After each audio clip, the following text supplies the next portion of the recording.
Good afternoon, Chuck and Kim. Great to be here with you again here at the 20th anniversary of the Compliance Institute. As my colleague Joel said, there's a lot to consider in developing yourself as a compliance officer, and a lot of that can happen internally with the organization that you're currently with. However, when you get to that point where you decide that you've grown to the extent you can, or you want to challenge yourself in a new position, there's a lot to also consider in evaluating those external opportunities in any profession, but certainly true in compliance.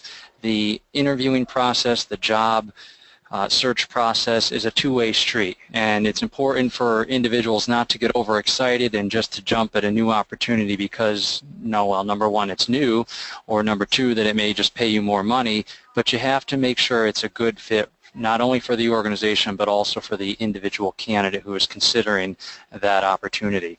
And certainly as compliance officers, there may be things that are non-starters with the organization that you may be considering. Examples of that include that the compliance position may report up to the general counsel as opposed to the CEO and the board of directors. Perhaps there's a restriction on access to information or individuals within the organization, and that the compliance officer is only brought in on the back end of issues as opposed to being more proactive and viewed as a strategic partner.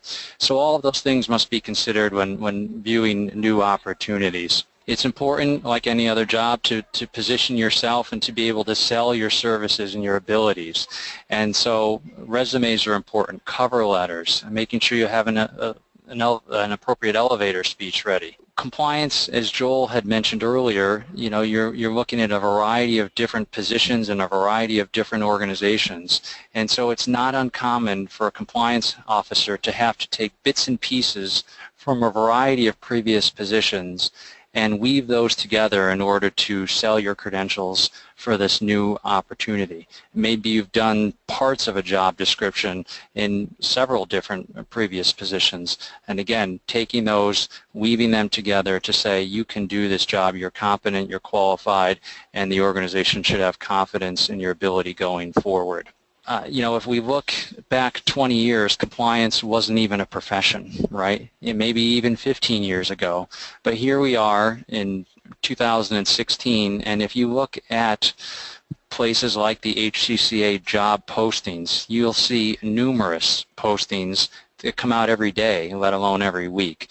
And so it's really an opportunity for compliance officers to evaluate this new world. In fact, I don't think 5 years ago we would even have been selected to do this presentation, but it's become so imperative for compliance officers to open their eyes and see what the real possibilities are for them. My first rule when it comes to career planning is that don't plan your career.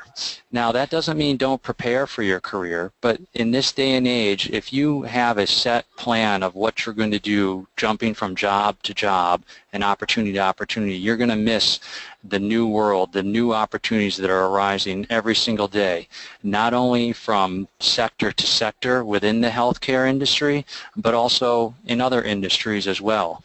If we think back to the evolution of compliance, it started in the defense industry, right? And then it spread onto the financial world, and then only came over to healthcare. So I can only imagine what's going to happen in the next 5 to 10 years. And so people need to be aware that this is an evolving industry, that there are great opportunities going forward, and opportunities that may not exist today or will look very different tomorrow. And so it's important to, again, to prepare yourself but not necessarily have a set plan on what job you're going to take or what opportunity you want to set your mind on.